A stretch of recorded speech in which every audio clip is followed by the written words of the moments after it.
दोस्तों, आपका स्वागत है एक और नए ब्लॉग में। आज फिर से हम पहुंच चुके हैं उत्तर प्रदेश के आगरा शहर, और आगरा शहर में स्थित है दुनिया का सबसे खुशहाल ताजमहल। जी हां दोस्तों, 7 अजूबों में शुमार होने वाला ताजमहल, और उसी के अंदर स्थित है एक मस्जिद जिसके बारे में ज़िक्र करेंगे और आपको बताएंगे इस मस्जिद के बारे में, इसको कब बनाया गया और किसने बनवाया था।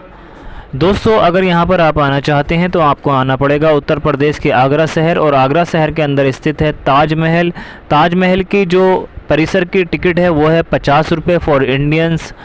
और दोस्तों, अगर आप ताजमहल देखना चाहते हैं तो उसके लिए आपको अलग से सेपरेट 200 रुपये की टिकट लेनी पड़ेगी। अगर टाइमिंग की बात करें तो सुबह को 7 बजे ताजमहल खुल जाता है और शाम के 6 बजे बंद होता है। दोस्तों, ताजमहल के अंदर जो मस्जिद है उसको जमात खाना मस्जिद कहा जाता है। जब उसको लगभग 400 साल पहले शाहजहां ने बनवाया था। शाहजहां ने जब ताजमहल की तामीर करवाई थी उसी वक्त इन मस्जिदों का भी निर्माण करवाया था। दोनों साइडों में ये मस्जिदें हैं। एक मस्जिद जिसमें कि मैं आपको दिखा चुका हूँ उस मस्जिद के बारे में और बता भी चुका हूँ, जिसमें कि सिर्फ फ्राइडे को यानी कि जुम्मे की नमाज अदा होती है 7 दिन में। बाकी किसी और वक्त की नमाज उसमें नहीं पढ़ाई जाती है। ताजमहल के बाद आगरा के मशहूर जगहों में से एक जमात खाना मस्जिद, दोनों को ही शाहजहां ने बनवाया था। कहा जाता है कि शाहजहां ने ताज को अपनी बेगम मुमताज़ की याद में और जामा मस्जिद को अपनी बेटी जहरा के लिए बनवाया था।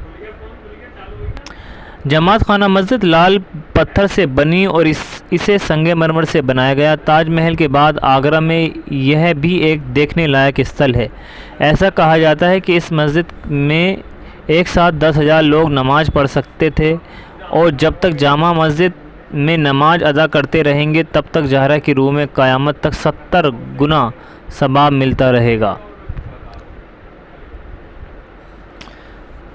जामा मस्जिद का निर्माण 1648 में, यानी कि जमात खाना मस्जिद का निर्माण 1648 ईस्वी में हुआ था। यह मस्जिद भारत की विशाल मस्जिदों में से एक है। साधारण डिज़ाइन से बने इस मस्जिद का निर्माण लाल बलुआ पत्थर से बनाया गया और इसे सफ़ेद संगमरमर से सजाया गया। मस्जिद की दीवार में प्रयुक्त टाइल्स को ज्यामितीय आकृति से सजाया गया है। मस्जिद 130 फुट लंबी एवं 100 फीट चौड़ी है। जमात खाना मस्जिद में लकड़ी एवं ईंट का प्रयोग किया गया है। ऊंची नींव पर बनी इस मस्जिद में प्रवेश के लिए 5 वर्गाकार दरवाजे हैं। इसमें लाल बलुआ पत्थर से बने 3 विशाल गुम्बद भी हैं। इसकी दीवार पर छत पर नीले रंग के पेंट का प्रयोग किया गया है। जमात खाना मस्जिद के बीच का प्रांगण इतना विशाल है कि यहाँ एक समय में 10,000 लोग एक साथ नमाज पढ़ सकते हैं। इसी परिसर में महान सूफी शेख सलीम चिश्ती का मकबरा भी है। इतिहासकारों का मानना है कि राज्यवंश के महंत और सबसे प्रसिद्ध मुगल सम्राट अकबर का कोई वारिस नहीं था। उन्होंने सूफी संत से आशीषों की मांग की और संत के दिव्य अनुग्रहों के माध्यम से एक पुत्र के साथ आशीष प्राप्त की। उन्होंने संत के नाम के बाद अपने बेटे सलीम का नाम रखा, जिसके बाद अकबर सम्राट बने और प्रसिद्ध सम्राट जहांगीर के नाम से जाते थे। सच्ची आभार और सम्मान के प्रतीक होने के नाते सम्राट अकबर ने सूफी संत और मस्जिद के सम्मान में एक शानदार शहर को समर्पित किया। सम्राट ने अपनी मृत्यु के बाद लाल बलुआ पत्थर से बना संत का एक शाही कब्र भी बनवाया। तो दोस्तों, बाद में सम्राट शाहजहां ने सफ़ेद संगमरमर के साथ संत की दूसरी कब्रें बनाई। इस मस्जिद के नीचे तहखाने में जहरा की कब्र बनी हुई है, जिसका 220वें रमज़ान पर उर्स मुबारक होता है। ज़्यादातर रोज़ेदार जहरा की कब्र पर ही रोज़ा इफ्तार करते हैं। तो दोस्तों, ये जो मस्जिद है ये बिल्कुल ताजमहल के सामने स्थित है, और इसके जो ताजमहल के पीछे वाले हिस्से में भी एक मस्जिद है जिसमें क्या सिर्फ फ्राइडे की नमाज़ होती है, यानी कि जुम्मे की नमाज़।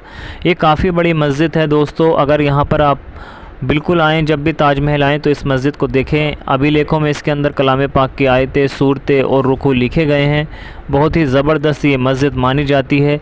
अब तो इस वक्त इसको बंद कर दिया गया है, जाली लगा दी गई हैं लोहे की, जो कि अंदर कोई भी व्यक्ति ना जा पाए। किसी भी व्यक्ति का जाना अंदर की तरफ वर्जित है। जहाँ पर का उन्होंने लिमिटेशन दे रखी है गवर्नमेंट ने कि यहाँ पर इससे आगे आपको नहीं जाना है। तो दोस्तों इस तरह के जो हिस्टोरिकल प्लेसेस हैं उनकी जो देखभाल करता है वो आर्कियोलॉजिकल सर्वे ऑफ इंडिया करता है, यानी कि ASI। उसी के अंडर में ये मस्जिद या हिस्टोरिकल प्लेसेस आते हैं, चाहे वो दिल्ली में हो या कहीं भी इंडिया के किसी भी सिटी में हो, सारे के सारे उन्हीं के अंडर में आते हैं।